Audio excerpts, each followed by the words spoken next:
Can everyone see my screen? Yep, looks good. Yeah.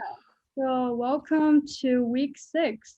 And today our agenda again, logistics, speaker presentation, followed by Q&A. And for our logistics, please turn on your camera if possible. Like our speakers would love to not speak to a wall. So yeah. And then for assignments this week, again, enterprise business assignment and project assignment 6 will be due this Sunday. And I'll give you the quiz code later. And if you have any questions, like email us at sv@gmail.com. Yeah, and also very exciting weekend, we have our conference and we're offering a free promo code for all of you as our Decode students. So the free promo code is here, Go Bears, all caps and no space. And these are some of our featured speakers. And you can see familiar faces. Michael Siebel will be there again. So come to our conference and you can sign up just through going to our Facebook group chat and the link should be there. Okay, so today we'll be talking about enterprise startups. And why we're talking about this is because we usually think that startups look like Instagrams or like startups can be seen and used by us consumers on a daily basis. But actually not all startups look like that. And one example is the B2B business model. So B2B is like the exchange of products of information. So we can also see it as e-commerce. And rather than between businesses and consumers, we usually have businesses working with businesses. So when we talk about B2B model, there's a very interesting segment called SaaS. So software as a service, and I'll be talking more about it later and giving some case studies. Yeah, so the reason why we are focusing on B2B for this module is because it is definitely on the rising trend. So as you can see on the chart here, this is business spending and this is consumer spending. So there's a lot of untapped potential for B2B because businesses tend to spend a lot more than consumers. And we can also see that there's a bigger market for B2B businesses. So many people wonder like what makes B2B different from B2C and how exactly does the B2B model make so much money? So the reason why is because B2B actually has a lot of processes. It's not just like B2C where you fulfill a customer order and you deliver to the customer. The supply chain, as you can see here, is very complex. And B2B transactions include things like sales, design, build, deploy, fulfill. And every single step of this process, like you can make a lot of modifications and it is not like the B2C transaction where it's literally just the sale of the finished product to the end consumer. So there's a lot of different variations that you can make over here. And going more in depth about what exactly makes them different. So in consumer startups, customers are acquired through marketing strategies. So a lot of like heavy advertisement, but for enterprise startup, they're usually selling a paid product. So they acquire their business through a very sales-oriented team. So it's definitely a lot more organized and a lot more systematic as compared to just through marketing, pure marketing for B2C. And second of all, the sales cycle, the consumer startups usually focus on sales process being like a one-to-one in nature kind of transaction. But for enterprise startups, they have a lot of decision makers and a lot of stakeholders. So products and services of enterprise startups usually have like a longer gestation period because of how they can test each of their phase and they have a lot of rounds to go through, I guess. Like they have to test a lot of different things to make sure everything is on the right track. And then third of all, for security, the level and degree of security required by a B2B or an enterprise startup is a lot higher than B2C. Because just think about it, if I'm a company and I want to find another business to help me solve one of my problems, I want to feel assured that like the data that I'm sharing with them are kept safe. And also, in order for a business to be more sustainable, they have to build trust, which I'll talk about it later. And followed by security is growth. So enterprise buying cycle is actually very slow as compared to B2C. So sales happen a lot through like building long-term relationship with the business, and also usually occur on a one-to-one manner as compared to B2C, where it's very diverse. So the revenue model of B2B is a much slower process, because even though it's more sustainable, but growth takes a longer time, and usually for B2B, they also have a longer testing period in the beginning. So it's like 1 year to just produce one product. And then last but not least, trust is also very important, because B2B's main goal is to build a business that's sustainable long term, and that requires a lot of trust with their customers. If one reputation, like if one crisis happens, then their reputation is ruined, and that will be very complex as compared to like, because building a sustainable relationship is their key business differentiator. Yeah, and so now we'll go over some case study, and one that I picked out is like Salesforce, because I think the recent growth that we have seen on the previous slide is largely driven by the adoption of software as a service, and that's like the short-term SaaS. And Salesforce is very unique in this case, because Salesforce actually had a huge transition. So it evolved from the old school software model to a buy subscribe model that they use currently. And as you can see, like here, because of Salesforce transition, their growth actually exploded here, and that you can see like it's huge growth for them. And the problem that basically Salesforce solved was that in the beginning, traditional softwares are not really friendly for small and medium-sized enterprises, because the price is always set very high, and it's very costly to manage and maintain the softwares as like they sell in a package. So it's not just selling the software, but it also sell hardware, and hardwares have to come with the software in order to run the software properly. So what they did was in 2004, they realized that they can use the SaaS model, and they began to have like little components that they can be added to those companies that need like software assistance, and it's no longer just selling as a package of both software and hardware. So that definitely solved the problem that they faced in the very beginning. Yeah, and one question that a lot of people usually ask is like, when is my business earning money? Because we all know for enterprise startup, since you have such a long testing period and you have to develop your product, it usually takes like 1 to 2 years to even get started, and that's a lot of initial investment.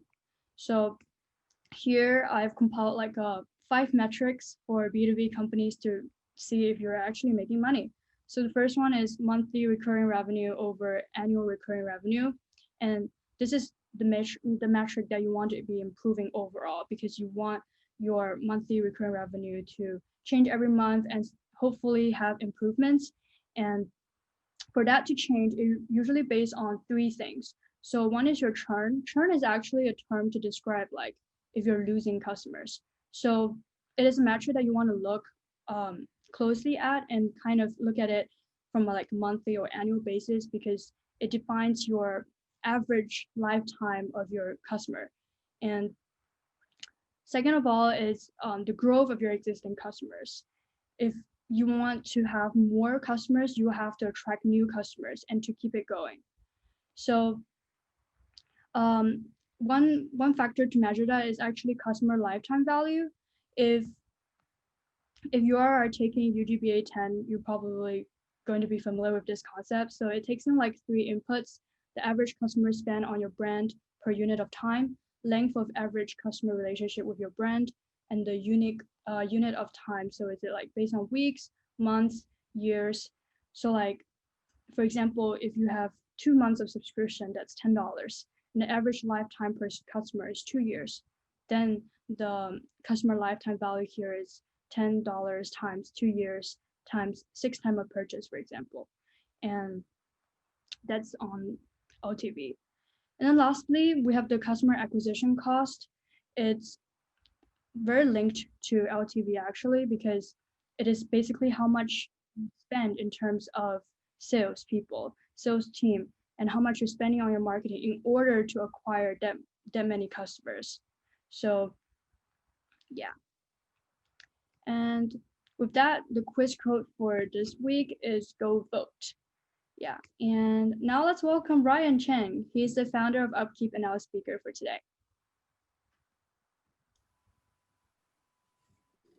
All right. Is this me, Summer? All right. Good evening, everyone. Thank you to Anchi, Rio, and Henry for turning on your camera. Really appreciate it. It makes me feel like I'm not talking to a wall.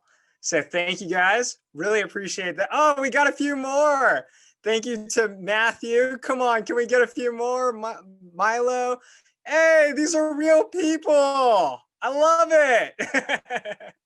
All right, here's what I want to do. I don't know if we've ever done this before, Thomas, but I want everyone to unmute real quick on the count of 3 and just say good evening to everyone else. You guys ready? Are you going to make me just do this by myself, or are we all going to do it together? Yeah? All right, on 3. 1, 2, 3. We're going to unmute. Good evening, everyone. Thanks, everyone, for doing that with me. Today is hopefully going to be a little bit more interactive. Let me figure out how to do this. Where's the chat bubble? Here we go. All right.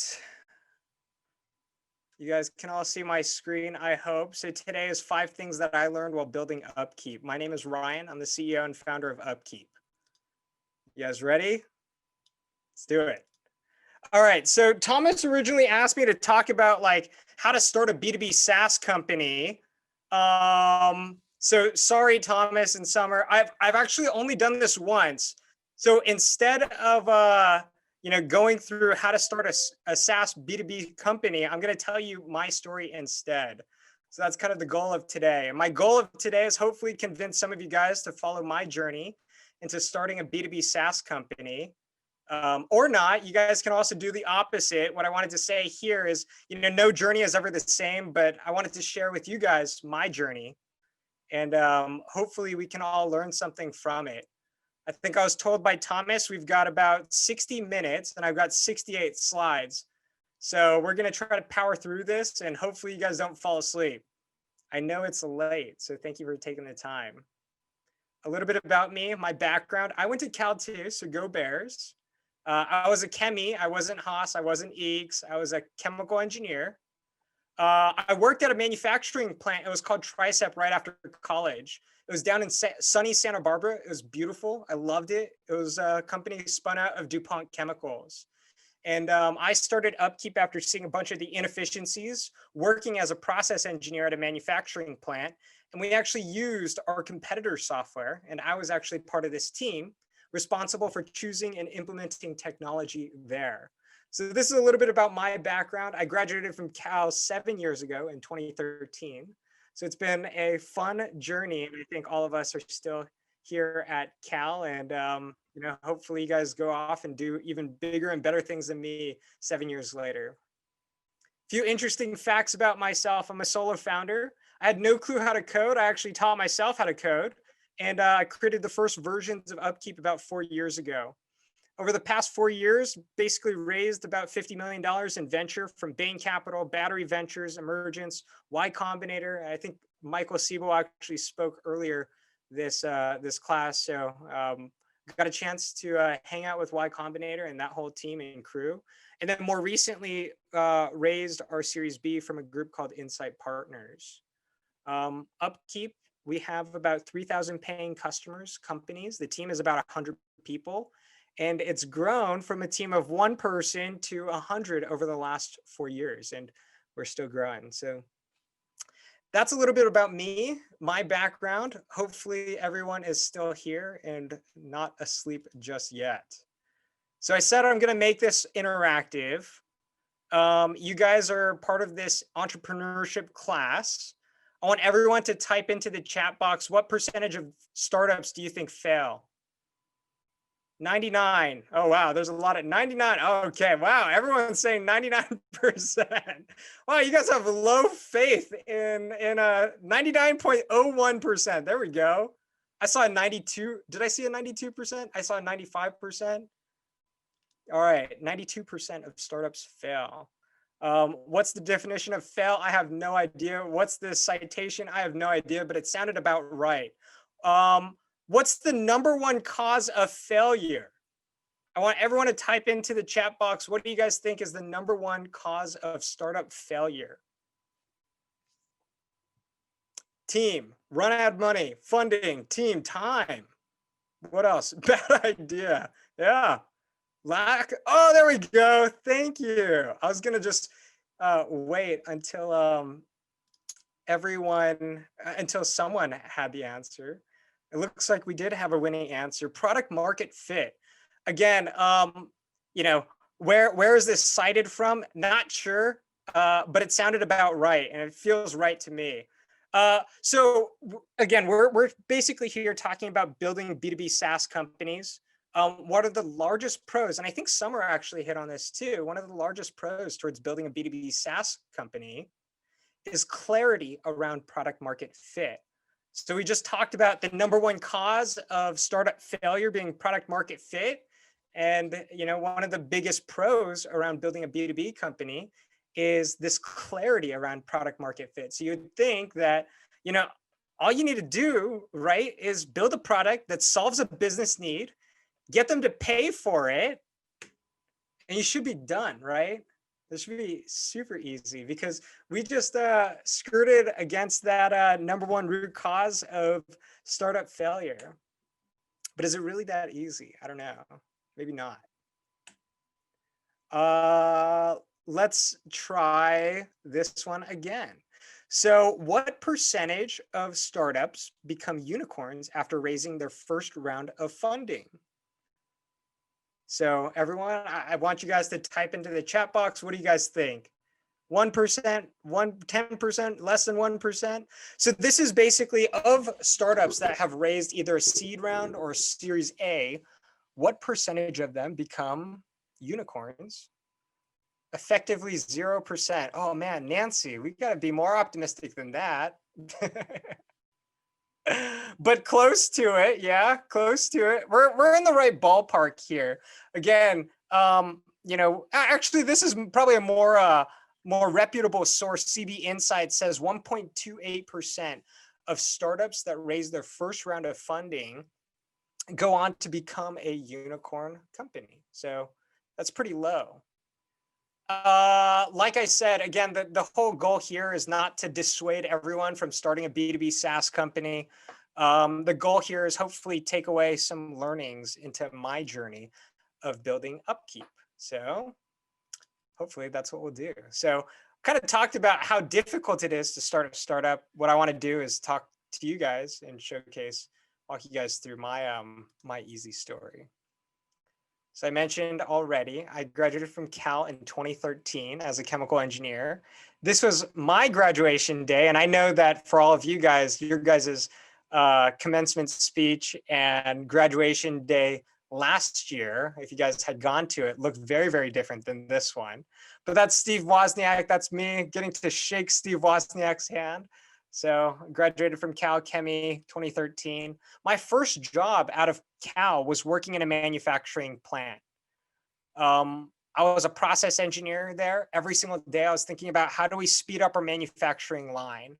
So these are reverse osmosis membranes. This is a thin film composite. So basically it's a sheet of paper that goes through a series of chemical reactions. You wrap it up into this cylinder, stuff some spacing in between it. You wrap it up into this, again, cylinder, put it in, and you basically pump dirty water into this cylinder, and you suck out clean water that can essentially be used for drinking water. So that's basically my job every single day. But what I realized when I worked at this manufacturing plant was the technology that we were using was horrendous. what happened is a boiler would go down in one of our plants, one of our facilities. Someone would call a facility manager who writes it down on a piece of paper or pencil, calls a technician, writes it down on a piece of paper, goes out to the boiler, opens it up, does the repair, writes everything down on a piece of paper, and then goes back to the office. And then this was the technology that we used. So when we think about B2B SaaS, when we think about B2B companies, this is what we're up against. Oftentimes, what we think about, at least for me, I'll speak for myself. When I was in college, when I was your guys' shoes, roughly 10 years ago, I was thinking, oh man, technology is great. The technology that I use, the Facebooks, wasn't a big Instagram fan or user at the time, but technology at the time was great, or so I thought. But then I stepped foot into working at a manufacturing plant, and this is the software that we were using. And I said, hey, I thought Berkeley is at the heart of innovation. This is like, Silicon Valley, but, not fully Silicon Valley because I didn't get into Stanford. We're close enough, right? And I was basically saying, hey, I had gone to Cal Berkeley working in this manufacturing plant. Where the hell is all the technology that, we were promised? The simple idea, the simple fact of like having a mobile app was non-existent in our manufacturing plant. We didn't get alerts before equipment went down, and everything was still filed away in filing cabinets on tons of spreadsheets and paper. And then I kind of remember, again, this is me being the like, hey, AI, machine learning, this is going to take over the factory floor. I was really excited about all this technology that I was reading in the headlines. I'm sure all of us have kind of read it. 30 million US workers are going to lose their jobs because of AI, and how bad is it going to be? It's going to replace American workers. Robots have already taken all of our jobs. But then I stepped foot into this manufacturing plant, and I was basically going, well, shoot, I'm seeing something in working in a manufacturing plant, but I'm reading headlines of something just wildly different. And so again, my goal today is just share my journey of Upkeep and walk you through like the timeline of Upkeep. So I stayed working as a process engineer at this manufacturing plant for about a year. I wound up leaving my job as a chemie. I taught myself how to code. That was June of 2014, and that's kind of the timeline of Upkeep. And what I said was, I'm going to rebuild traditional maintenance software. It wasn't the sexy, Instagram Snapchats and Facebooks of the world. I basically said, I'm going to take the product that we already use. I'm going to do two things. I'm going to mobilize it, put it on a mobile device, and I'm going to modernize it. I'm going to make it really stupid to use, stupid easy to use, because, the people that are currently using our products and software in this manufacturing plant, they're probably the least tech savvy users of the world. So I said, I want to give them something different. And then over the last, 5-6 years, done quite a bit. My journey was, wound up leaving my job, taught myself how to code, got a job as an iOS developer. I'll get into that a little bit later. I created the first product, the first versions of Upkeep in October of 2015. Wound up releasing the first versions of Upkeep for Android and web in April of 2016. I got the chance. I got stupid lucky. You guys all talked to Michael Siebel already. I got stupid lucky. Applied to Y Combinator in January of 2017. Got to go there. I grew the team by 300%. Grew from one person to 3 people. It was pretty massive growth. After YC, again, just got stupid lucky. Met some amazing folks along the way. Raised a $3 million seed round in April. We've just been on this awesome path towards growth. That growth that Summer was showcasing to everyone at Salesforce. That is what can really happen at a B2B company. And I would say in a large part, that happened to us, and we're still on that journey though. February of 2018, we raised another $10 million Series A. And then more recently in December of last year, we raised our Series B, raised another $36 million, approaching about 100 people on the team, 3,000 customers, and tens of millions of work orders created on the Upkeep platform. So it's been a pretty fun, wild ride. And, when I think back at what the hell Upkeep is, I would say there's one thing that we did, and it was basically very, very simple. We basically said, we're going to take maintenance software, one of the most unsexy things you could probably think of. We're going to put it on a mobile device. We're going to modernize it. And really, we're just going to make it super collaborative. And so as I think about the 5 things that I learned that I hope you guys take away from today's lesson, is essentially this learning number 1, for me at least, is that products and problems don't have to be incredibly complex. They can actually be quite simple. And I would say that's what Upkeep was. It wasn't a crazy, complex AI, machine learning, big data product. It was saying, hey, we're going to solve a problem that we see within a business. We're going to do 2 things. We're going to mobilize it. We're going to stick it on a mobile device. And we're going to make it stupid easy to use. And these are some of the problems that you find working in industry. They're not like crazy complex. They're actually quite simple. But what our investors have said is that this is a drastically underserved market. A lot of people that are super focused on tech go straight towards thinking about the Snapchats, the Instagrams of the world.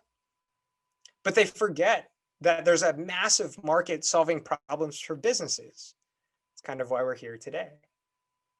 And what that does is create a ton of opportunity, a ton of white space opportunity that in many ways is much easier to tackle than trying to build the next social media startup or the next photo sharing application. Instead, you can actually solve relatively simple business problems and build a massive company.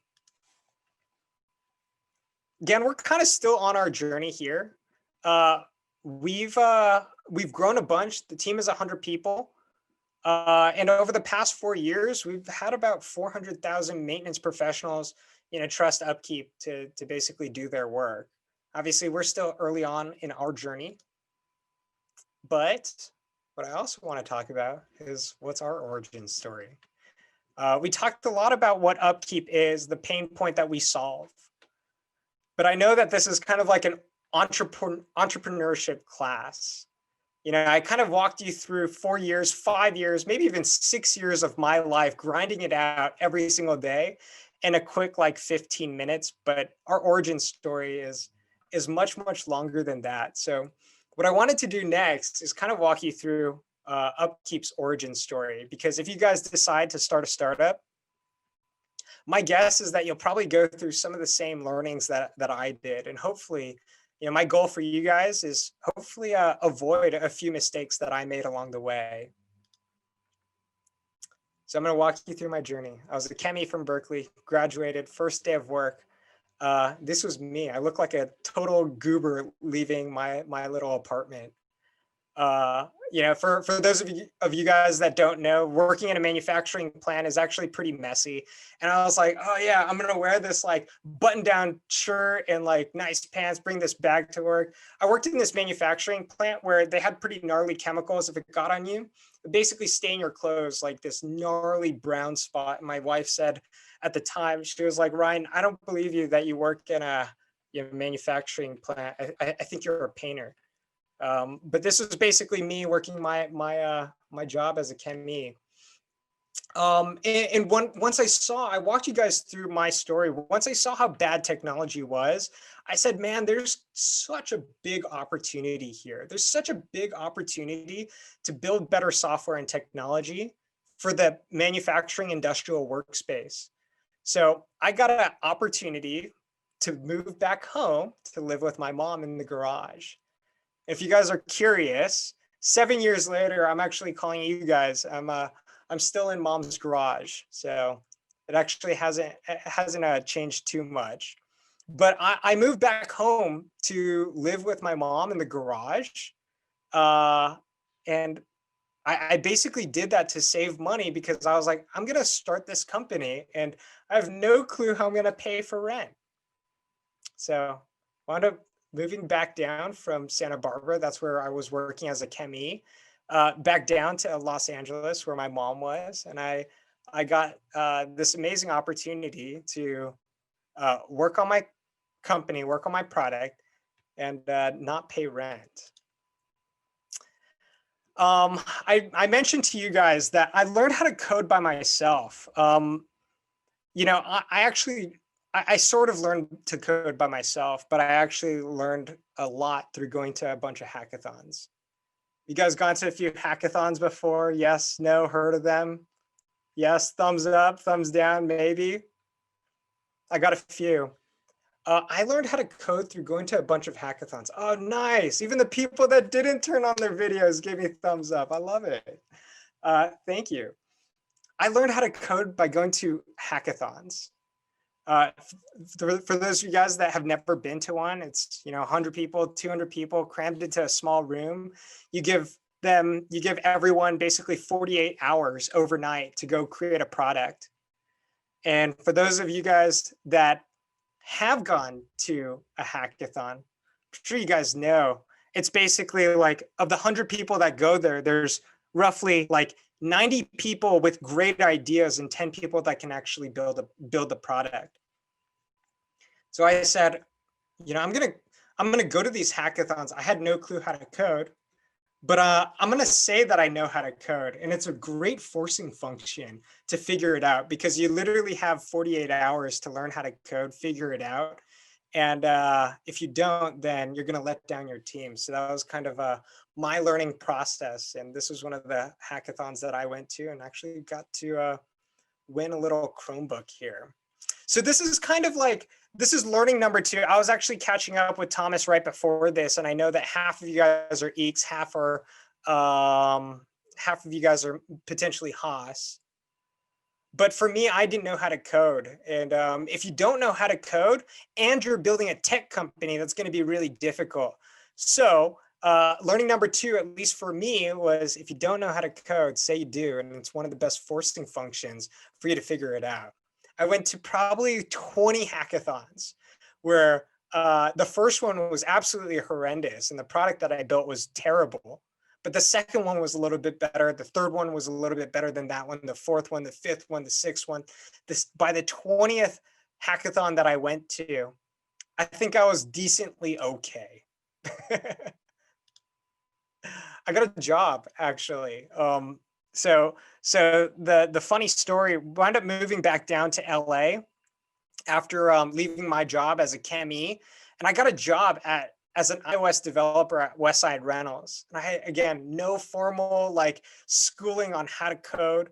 I got this insanely lucky opportunity. They basically said, Ryan, you still have no clue how to code, even though you think you do by going to a bunch of these hackathons. But we're going to give you a job. We're going to teach you how to code, and we're going to pay you to do it. So I'm forever grateful to the team at Westside Rentals. It wasn't a sexy job, but insanely grateful to those people that gave me that opportunity. And I think what I'm trying to showcase here is that, even if you don't think you have all of the tools, resources in your tool belt to be able to start a company, go figure it out. I believe that all of you guys and everyone is so much more capable than we originally thought. My second job, so I worked there for a little bit, a few months. My second job, I got a job at DTS. I was basically I was a iOS developer there too. Got to learn from some insanely smart people.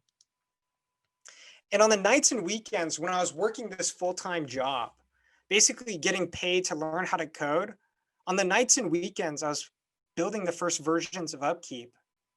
The first versions of Upkeep, the logo was green. I was the designer. I was the salesperson. I was the engineer. I was the product manager. And I was pretty bad at all of them. I'm sure you can see the logo was green and it was pretty gnarly. the first versions of Upkeep. Shelly is my wife, actually. Shelly went to Berkeley as well. She went to Cal. And every single work order that I would first create is wake Shelly up. But what I'm trying to showcase here is that, again, when we're first starting a startup, I'm sure I didn't listen to Michael Siebel's lecture lesson to you guys, but I'm sure the one thing that he said is, do things that don't scale. If you're worried about building the best initial first product, just let that worry go away. That was definitely the way that we released and launched our product. Upkeep was imperfect in so many different ways that I wasn't happy with, but we did it. And over time, it just got a little bit better every single day. I want to showcase one of our first paying customers, our very first customer at Upkeep. Believe it or not, it was Universal Studios Orlando. I was working a full-time job. I think I mentioned to you guys already. I was working a full-time job. I had built this iOS application on the nights and weekends. I released this product for free. It was really bad too. But it would just like slowly get better every single day. I'd make these minor improvements on a daily basis. And, we had this support function called Intercom baked into our application. And then one day, someone came in by the name of Brad Riddy. He came in and into Intercom in our support function tool. And he said, hey, Ryan, the product that we're currently using is quoting us $500,000 for it. We like your free product that you have on the App Store that you built. We want to pay you for it. And again, at the time, Upkeep was a 100% free product. He basically said, Ryan, we want to pay you for this product that's currently free. And basically he was like, all right, we'll pay you $10 a month for 35 users. And that was the point where I was like, fuck yeah, Mom, I made it. $350 a month. And I think that was one of the moments where I look back and I'm like, man, that's so cool. We're solving a real business pain point that literally Universal Studios Orlando is getting quoted $500,000 for. Brad called me up one day and said, hey, Ryan, do you want to come to Universal Studios Orlando and meet the team? Mind you, I was working a full-time job. I said, Brad, give me a second. Let me check with the finance department. Put the phone down. Yell to Shelly, hey, Shelly, you want to go to Florida and go to Universal Studios Orlando with me? Yeah, sure, let's do it. Hey, Brad, finance team says it's okay. We'll be there on Friday. Literally what I wound up doing was taking a red eye on Thursday night, flying to Florida on Friday morning. I took a sick day from work, got a chance to meet Universal Studios Orlando. It was a ton of fun. What I'm trying to showcase here is that you don't need to quit your job, your full-time job to start a company. You don't need to drop out of college. You don't need to drop out of Cal to start a company. What I always say to people is that starting a startup is an 80-hour a week job. And so with your 40-hour a week job, or even 40 hours per week in school, you can prepare by getting one more part-time job of company building. So this is my lesson or learning number 3 that I wanted to share with everyone. Just another like funny story here at Upkeep, because Thomas basically said, hey, Ryan, share some personal anecdotes. I said, okay, here's some personal anecdotes. The very first employee that I hired, believe it or not, I found them on Reddit. I had built this iOS application. I had coded it up all by myself. I was like, oh man, like, one of the most, the feature that people are asking for the most now, they're asking for an Android application. That sounds like, that makes sense, right? They're basically asking for an Android application, a web application. It's like, shit, I don't know how to code in, at the time I was at Java, now it's Kotlin. I don't know how to code Android applications or even web applications. So I wound up putting up a job posting on Reddit. And this group on Kerr and on Keep from Code My Mobile wound up saying, hey, Ryan, We can certainly help. We got JavaScript developers parse experience. Great. I was like, how much, Ankur? And he said $3,000. And I was like, great, you're hired. This is the same team that's with us 4 years later, actually. So, hired my first employee off of Reddit. Learning number 4 for me, for you guys here. What I wanted to say and showcase here is that your first coworkers, employees, and co-founders can come from anywhere.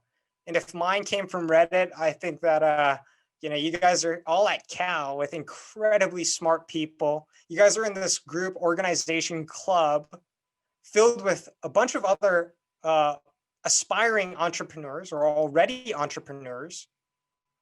This is a great place for you to find your first coworkers, employees, co-founders. So as you guys are in college thinking about what startup you should build and who you should build it with, don't look too far. I was chemie at Berkeley, and I had no clue that there's this whole Decode group that existed that was filled with other aspiring entrepreneurs. If I did know, I think my life would have been a little bit easier. And maybe I wouldn't have had to search on Reddit to find my first employees and first co-founders. But regardless, what I want to always say here is that the path and the journey is never just straight. It's filled with tons of ups and downs.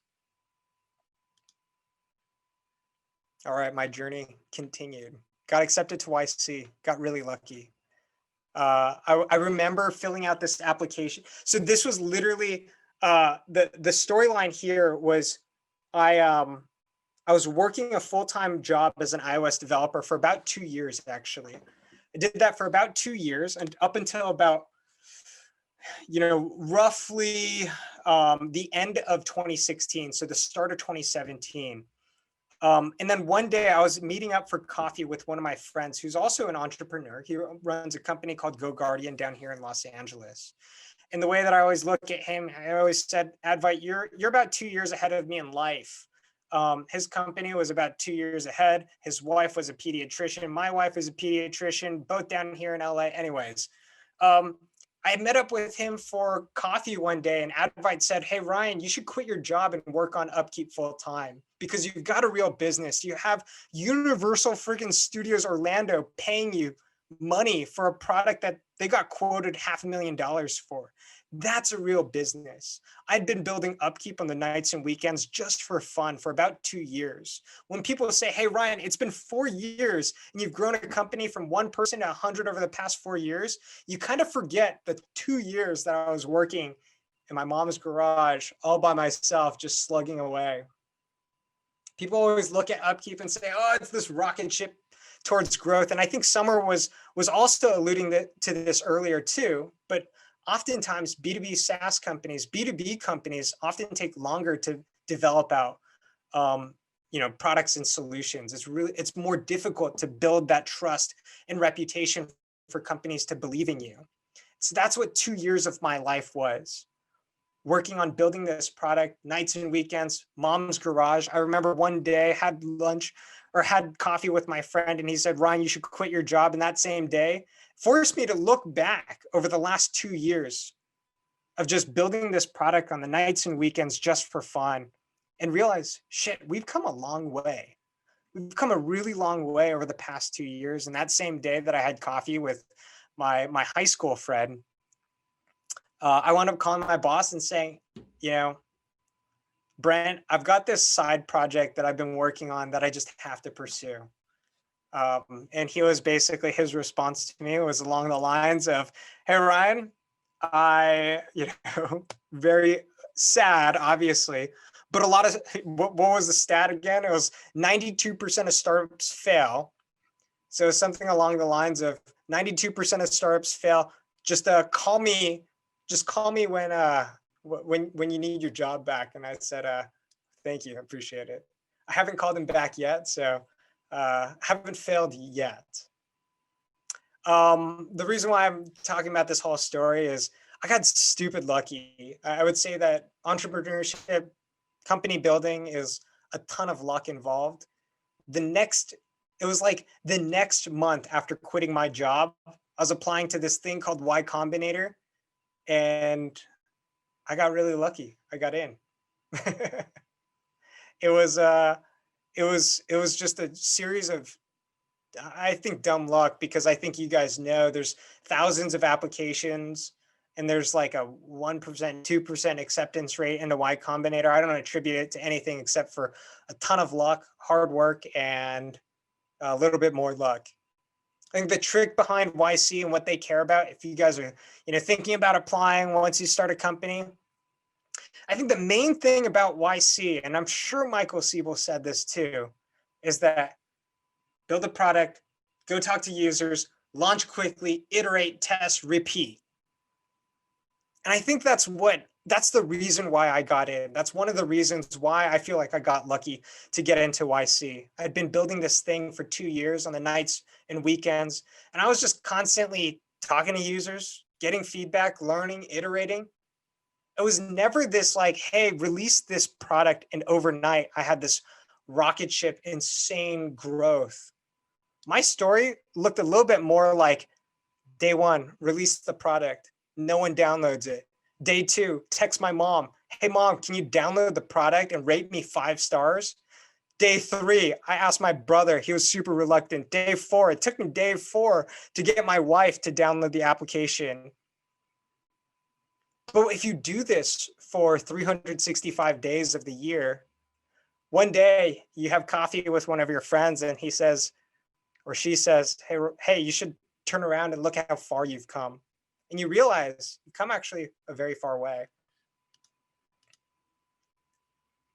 I'm sure a lot of you guys are probably thinking, oh, how do you support yourself? How do you how do you support yourself while also building a company where you might not have a full-time income?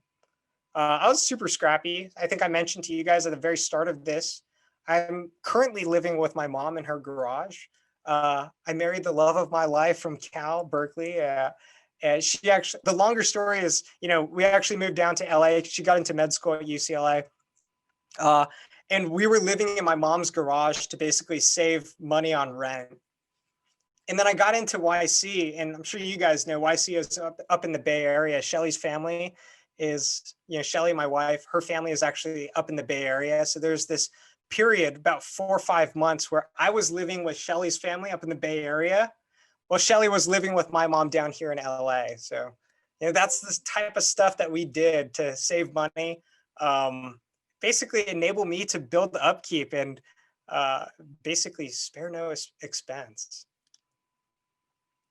In the very, very early stages of upkeep, finally did hire, I guess this is our second employee, our first real employee here in the US. And we got our very own office after raising, after going through YC and raising some money. I was super cheap. I got this office. It was super tiny. It had no windows. And then Shelly, my wife, her mom came into the office one day and said, Ryan, this place looks super depressing. You should get some furniture. So I actually went to go to Savers, bought this like starfish painting and some zebra chairs for $5. That's what company building is. That's what the early days are like. So when you see these big rounds of, oh yeah, we just raised $50 million in venture and everyone gets free lunch. We've got ping pong tables in the office. This is what it really looks like. It's like these dungeon offices with zebra print chairs and starfish paintings. What real startups are like, it's kind of like, it's doing whatever you have to do to save money and give you enough of a lifeline to essentially stay afloat, continue to build your product. Told you guys, stupid lucky. This is me on YC Demo Day. If you guys are familiar with it, it's basically you get 3 months-ish to build your product. And at the end of 3 months, you have to get up on stage and basically present to 1,000, 2,000 different investors that basically hang money over your head and say, if you present well, if you pitch well, we're going to invest in your company. I'm not going to play it. But again, just got really, really lucky. Our first investors were Bain Capital Ventures, a guy named Jameson, a guy named Ajay. They were one of the first folks that invested in Upkeep and really believed in me and the mission of Upkeep. That's what the beginnings of Upkeep really look like. Our second office, still too cheap for Windows. Moved down to LA. I said, I love the Bay Area. I love NorCal. I love being, close to Silicon Valley. But, at the time, my wife was still in med school at UCLA. So I said, I want to move back down to LA. Got the second office. Again, it was just two of us at the time, actually. Still too cheap for Windows. But the desks were a little bit nicer and got rid of the zebra print chairs. That's what company building was like in the early days. As we were building the company and as we continued to see more traction, got this awesome opportunity to go around the country and pitch to raise our Series A. We had just finished Y Combinator. Maybe 3 months, 4 months later, we got this amazing opportunity to go around and, go attract top tier investors to pitch our Series A. I'm going to walk you through this journey because I think it's very reflective of what it's like to build a company. And I guess this is not really centered towards building a B2B SaaS company, but just building a startup in general. All right, so I think you guys saw the headliner here. So we were flying around the country to go pitch our Series A. I got this amazing opportunity to pitch this group called Emergence Capital. I was, traveling a bunch, and I had timed it super perfectly where I'd fly to Atlanta, Georgia, take a red eye from Atlanta, Georgia, go to San Francisco the next day and be perfectly in the Emergence office at, I think it was like 1 p.m. Get on a flight to Atlanta. People on the flight attendant on our flight basically says, hey, there's been a power outage at the Atlanta airport. We're diverting everyone to Nashville, Tennessee. I'm sitting on the plane freaking out. I'm like, oh my God, this is the most important meeting of my life. I'm gonna miss it. Wound up landing in Nashville, Tennessee. Every single flight was canceled out of Atlanta, Georgia. There was no way for me to get from either Nashville, Tennessee or Atlanta to get to San Francisco to do this pitch. And so this is kind of my email to our prospective investors saying, I'm really sorry. Unfortunately, my timing was cutting it too close. My flight got canceled. Joe, who's our head of customer success, I was supposed to meet Joe, our head of customer success, up at the Emergence office to pitch with him our Series A. This was Joe's like 4th month on the job. I said, Joe, I'm super sorry. I'm going to zoom in. You're going to attend in person and represent the entire Upkeep team. Good luck. This is Joe's like 4th month on the job. He had never done this before. We talk about building a startup, building a company, going through the ups and downs. It's kind of crazy. It's a ton of fun. I'm sure you guys kind of could have guessed, but obviously we were very successful in being able to do that. What I want to showcase here is just, life hits you with a ton of ups and downs. Life hits you with, your perfectly timed plan. And there's a big fire at the airport. But ultimately, you make the best with what you have. And we did that, and we got very, very lucky that even though I zoomed in, I missed the meeting, Joe went there in person to pitch on his 4th month on the job. We were successful. We actually did it. We raised our Series A from that exact group that I actually missed the meeting of. And the last learning here, and this is kind of like learning number 5 for me, for you guys, is that this idea of like company building a startup, entrepreneurship, It's never straight up and to the right. It's never a smooth line. It's going to be filled with tons of ups and downs. You're going to be filled with challenges that hit you in so many different ways. You're going to have fires that come up, literal fires that come up. And what really defines a company from being able to survive or thrive is the ability to go past all of these challenges, hunker down and continue building. Over the past 5 years, this is kind of like a small subset of the team when we could go in person, but this is us. And I absolutely love what I do. I tell my wife, I tell my mom that I'm retired because I absolutely love what I do every single day and I don't work a day of my life. All right. So I know that this was supposed to be, how to start a B2B SaaS company. So I put together this like genius founder's guide towards starting a B2B SaaS company. I know there's a lot of tongue in cheek here, but again, I think the one thing that I want to point out is that there is no singular journey. So here's my founder's guide to all of you guys. If you guys are thinking about building and starting a B2B SaaS company, number one, don't theorize what people want, experience it firsthand. Go out, talk to customers, do interviews, go and shadow them, how they work, what they're doing, what buttons are they pressing, go through the entire workflow with them. The next thing that you do, go look for a sneaky, big, massive market that solves a deep pain point, that has a large total addressable market, terrible competitors.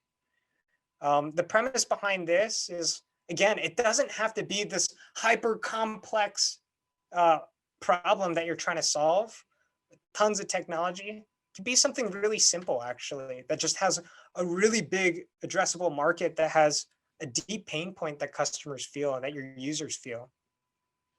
Build a solution, do whatever it takes to get there. Learn to code. If you're building a tech company, you don't know how, do sales, even if you're an engineer. I know we've got some EECS folks here. Say like, okay, great. My goal here is, build the best product and they will come. I'm sure you've also heard that. That's not always true. It's almost never true, actually. You got to be great at building a product. You also have to be great at selling and marketing a product. Learn how to design, even if you think you're terrible at it. You shouldn't be super, super crazy proud of the first product that you launch. I think this, I'm going to pull like a YC quote here, probably somewhere. Someone said this at some point. But again, like you shouldn't be, you should be embarrassed by the first product that you release. But it's not about that big one-time launch. It's about all of the iterative steps that you take after that. So that's, step number 4, test, iterate, rinse, and repeat. If you do that, that's my founder's guide towards building a successful B2B SaaS company, and you should be done, right? Maybe. Main takeaways for today, maybe 3. One is don't give up on your ideas too easily, especially building a SaaS company, especially building a B2B company. These problems often take a long time to solve. And if you give up, you're just going to be pivoting into nothingness. Believe in yourself. We talked about this a little bit as well, but the path is not always straight up and to the right. It's going to be filled with tons of challenges, fun ones, good ones, bad ones, really, really, really difficult ones too. And then the third one that I hope everyone takes away from here is that, you guys, all of you are capable of so much more than you think, or at least than I think, that I thought in myself. I'm going to end it here, or I'm going to wrap things up before I open it up for you guys to ask questions to me. I'm going to basically wrap it up here with what are Upkeep's core values? And the reason why I bring this up is because I think our core values relate a lot towards company building at the very, very early stage. Our core values, we've got 3 of them. And it's rooted in this idea where it's not just like, oh, transparency, oh, trust. It's rooted in this idea where if times get very difficult and someone on our team has to make a really difficult decision on what to do, this is not a, oh, you should be transparent, because what the hell is the other option? Don't be transparent. No, we said we're going to root it into real problems that we face on a day-to-day basis. And we're going to use our values to help guide our decisions. We choose customers over revenue. We choose progress over perfection. We choose grit over prestige. The reason why I'm saying this, I think all three of these values relate a lot towards building a company in the very early stages. I'll walk through each one of them. Choosing customers over revenue. I'm sure you heard, Michael Siebel and everyone from YC basically say, do things that are unscalable, do things in the beginning that don't necessarily make a ton of revenue, but do things for your customer, do what's right for them. The second one is choosing progress over perfection. It goes back to this idea of, we launch, we test, we iterate, we improve. It's not about releasing that first product on day one and having explosive growth the minute you launch it. It's about making that launch and being better than you were yesterday. That's what progress over perfection is. We believe here at Upkeep that nothing is perfect. We think that there's potential to improve everything that we do. The third one is grit. We choose grit over prestige. And it goes back to this, what we were alluding to earlier. It's not about all the successes that you've had in the past. It's also not about all the failures that you've had in the past either. It's about what we choose to do going forward. That's what grit over prestige is. And when we think about building a company and building a startup, you need a ton of grit, because you're going to be faced with a ton of difficult decisions. And you have to have the grit, the perseverance to go through all the downs so that you can experience some of the many, many ups. All right. That was enough of me babbling. I'm going to open it up to everyone here. Happy to answer any questions you got for me. Awesome. If you have any questions, please use the raise hand feature, and then I guess Ryan can just, cue you and you can ask questions. What do you guys think? I'm down for awkward silence if that's what it takes. I'm not ending here. I'm gonna start calling on people too. Just raised his hand. Oh, there we go. Yeah. Go ahead. Wish. Hi, thanks for giving the talk. I have a question. What's your suggestion of what we can do to build off skills, or in order any skills that we can develop in order to build a successful B2B SaaS company in the future? I think it relates to building a B2B SaaS company, and it also relates to building a B2C company. But the whole premise behind it is our exposure, your exposure in school, or at least I'll take my perspective. My exposure in school was so limited. And so once I actually got into the real working world, I wound up seeing so many different possibilities, endless possibilities to go fix and solve. So maybe the goal, what I would say here is go out into the world, get internships, go and, go shadow, go outside of just the school setting. And you'll find that there are just endless opportunities for you to solve and for technology to solve. And I think that's what's one of the most exciting parts. Okay, thank you. Of course. Saloni. Hi, this may not be exactly related to, it is not related to entrepreneurship, but I'm just curious, what made you go on to Reddit to get your first info? What were you thinking exactly? what the hell was I thinking? No, it just seems a bit it seems unusual. great. I love that question. Why? So the question, why the hell would you go to Reddit of all places to like find someone? The answer is easy actually, because it was cheap, easy, and that's kind of what I thought of that's I don't know. I use Reddit, so I was like, all right, that's cool. There's a thread for hire. I'm gonna try. Like that, I think that's one of the beautiful things about building a startup. Like the whole premise of building a startup is doing something that no one thought of before.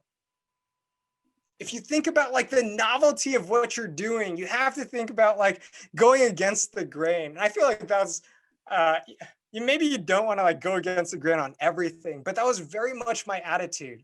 I basically said nothing was not worth trying. And you could probably see that's how you get to these really weird situations of like hiring your first employee off of Reddit. Who the hell would have thought, oh, Ryan, you should go on Reddit to go hire someone? But then you can also say the same thing about, why would you, who would have thought about building a mobile first maintenance software application? Who would have thought to build the search engine? I don't know. It's a lot of these like doing things that no one else would have thought was possible or doable, achievable. So yes, I went to Reddit to find the first software engineer for the team. Thanks.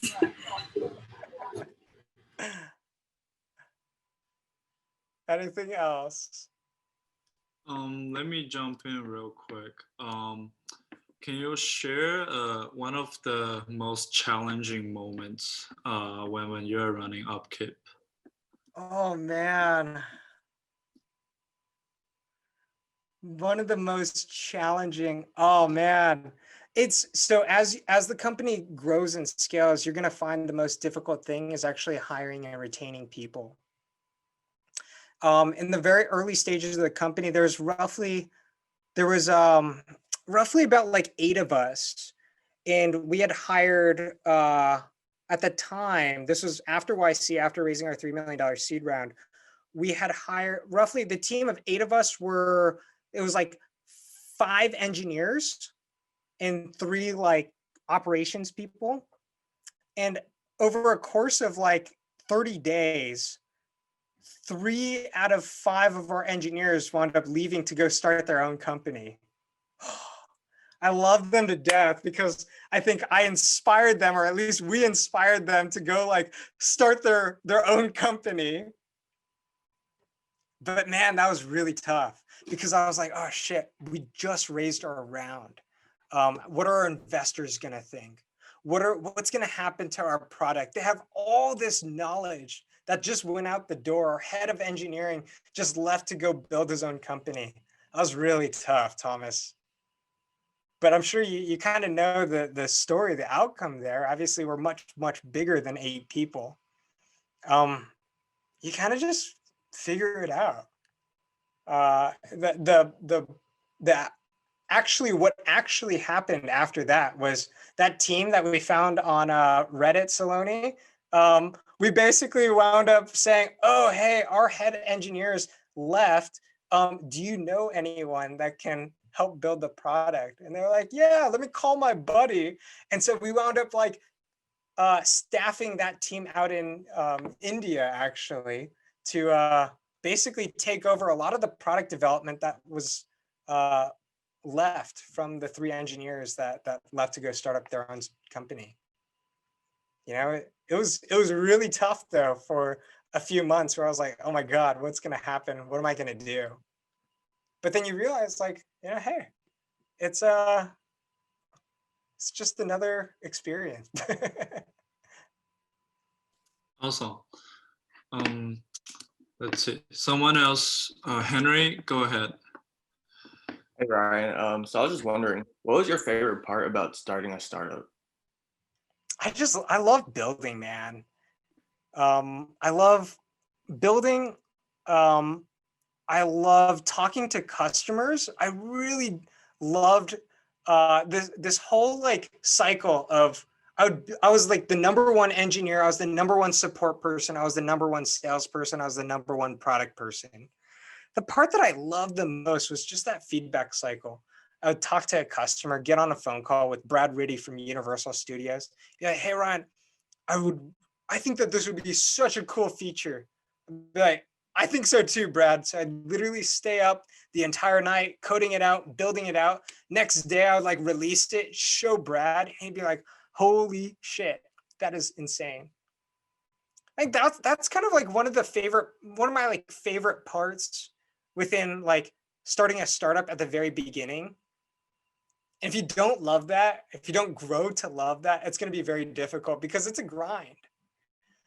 But I think one of the coolest things about launching early and launching fast is that it enables you to have these feedback cycles, because the alternative to that is you just work in your mom's garage. At least for me, I work in my mom's garage all by myself, theorizing what the hell people want. I love this like customer interaction. I love being able to see how people use the products that I've built. And I think I would have, there's no way we would have gotten to where we are today if I didn't launch early, launch fast, and have that iterative cycle, talking to customers, building product, and seeing their feedback. And oftentimes also, Henry, they would be like, what the hell did you build? That's terrible. That's not what I was asking for. And you learn to take that feedback too. But That's really cool. Thank you. yeah, of course. Anything else? What else? Oh, Anchi? Hi, Ryan. So earlier in the presentation, you touched on how Universal Studios reached out to you to essentially become your first paying customer. What was the recruitment? What was the pitching process like to pitch to other customers who did not come to you in the first place? So the question is like, how do we move from, customers coming to us versus us going out and finding customers? Is that right?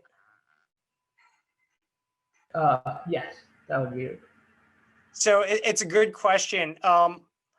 It's the terminology is called like inbound versus outbound. Inbound is when, you have a product, people call you and say, hey, I want to purchase your product. Outbound is this process of like moving from capturing demand to creating demand. So I think your question is, how do you create like this outbound cycle? How do you create demand in a market that no one knows that you exist? The short answer there is we haven't figured it out, actually. Our product is, we've built and scaled our entire company off of what's called inbound marketing. And the whole premise behind that is, we've actually got a free product, a freemium product that customers use, sign up for, and they get feature gated based off of different features that they may want. So think of your, Asanas, where you can use the free product of Asana and then later you'll pay. That's essentially what Upkeep is as well. And what that does, it creates this inbound marketing machine where you actually don't need to like hire salespeople, cold call, send flyers and whatever. But I will also say that is another strategy of building an outbound marketing sales team, where you actually pick up a phone call, you pick up the phone, you get a list of customers, you blast them, spam them with emails, and then you call the hell out of them and hope that they pick up, and you try to sell them your solution. That's another option. It's very simple to figure out what route you should go, though. It kind of depends on what's called your average contract value. Big average contract values, big customers, and let's call it paying you maybe upper 5 figures or more in revenue. So let's call it a $50,000 customer. You can actually go out and do this like what's called outbound cold calling and outbound sales. But if you have smaller average contract values, let's call it sub $10,000 deals, then it becomes very expensive to actually like hire a salesperson to do like direct dials and calls and send spam emails. Hopefully that answered your question. I kind of went on a little bit of tangent.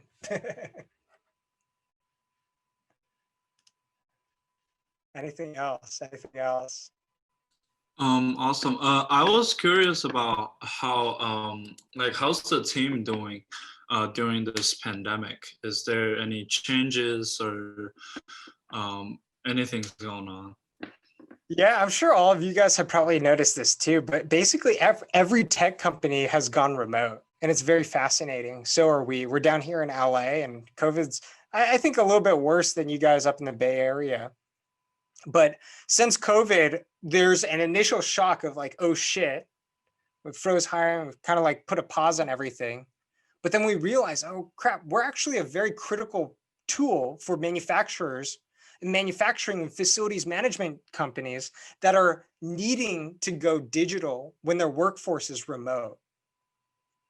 And we realize, oh, actually, like we actually have a critical solution for our customers to be able to work. And over the last 3 months, even though we're all still remote, we turned back on hiring. It's been a ton of fun. Some of our customers are hit pretty hard, and other customers are thriving. But right now is a great time to build a tech company because it's accelerated. COVID has accelerated a lot of the need of technology, especially in like B2B SaaS, especially for B2B SaaS products. So great time right now. Technology is a great sector to be in.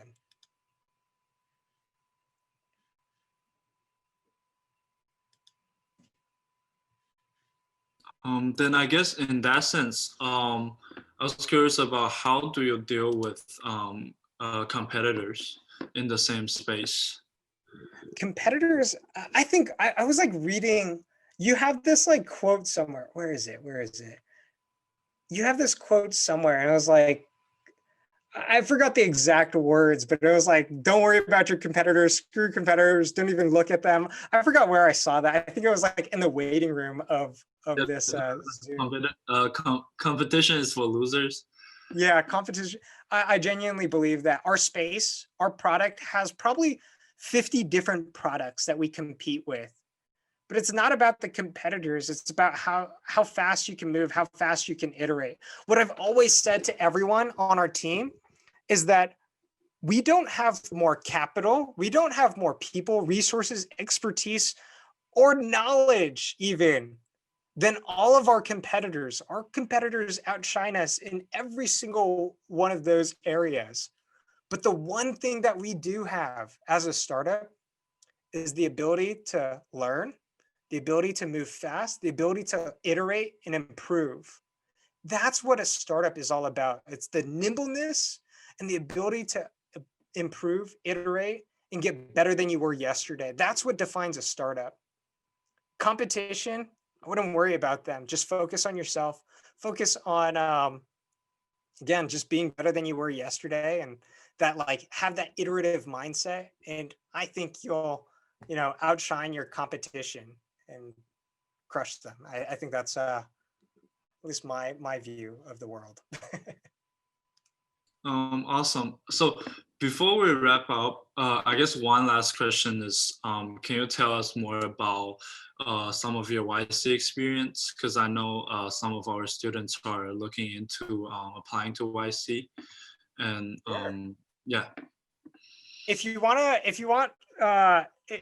curious about the whole YC process, you could shoot me an email. I'm happy to review the YC application for you guys too. But the YC experience is nothing crazy. It's nothing profound. Sorry to burst that bubble. It's not anything that's going to be like, oh my gosh, they told me one piece of advice and completely changed the trajectory of my entire business. There's a few things that YC does and does really well. One is that it forces you to work. It forces you to have a singular goal, and it just puts this fire under your ass to go figure it out.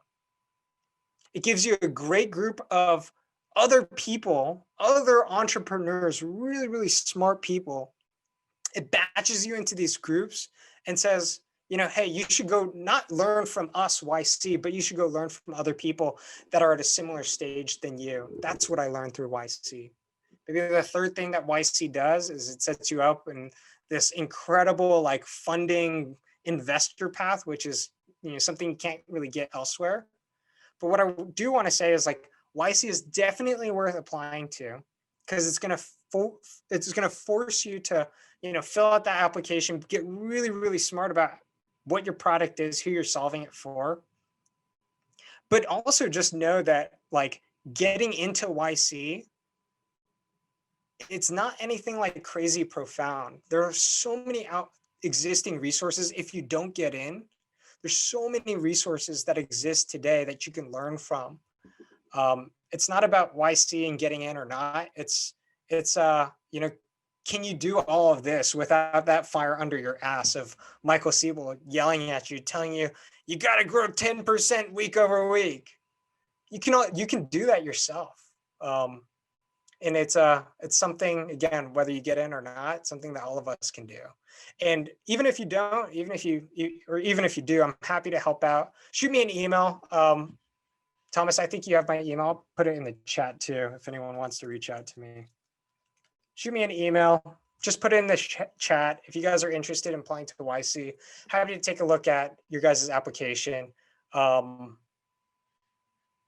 answer any questions if you got any.